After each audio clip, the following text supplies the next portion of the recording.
حضرت ابو سعید خدری رضی اللہ عنہ نبی پاک صلی اللہ علیہ وآلہ وسلم سے روایت کرتے ہیں۔ آپ صلی اللہ علیہ وآلہ وسلم نے ارشاد فرمایا، راستوں میں بیٹھنے سے اجتناب کرو۔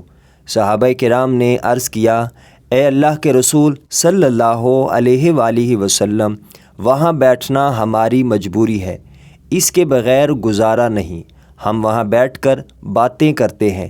آپ صلی اللہ علیہ وآلہ وسلم نے ارشاد فرمایا، اگر تم نے ضرور بیٹھنا ہی ہے تو پھر راستے کا حق ادا کرو۔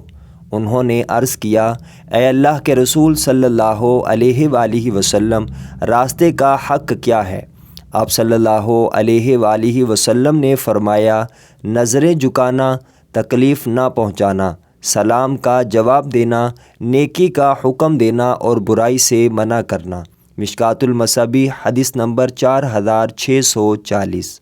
حضرت ابو ہریرہ رضی اللہ عنہ بیان کرتے ہیں کہ رسول اللہ صلی اللہ علیہ وآلہ وسلم نے حضرت حسن بن علی رضی اللہ عنہ کا بوسہ لیا۔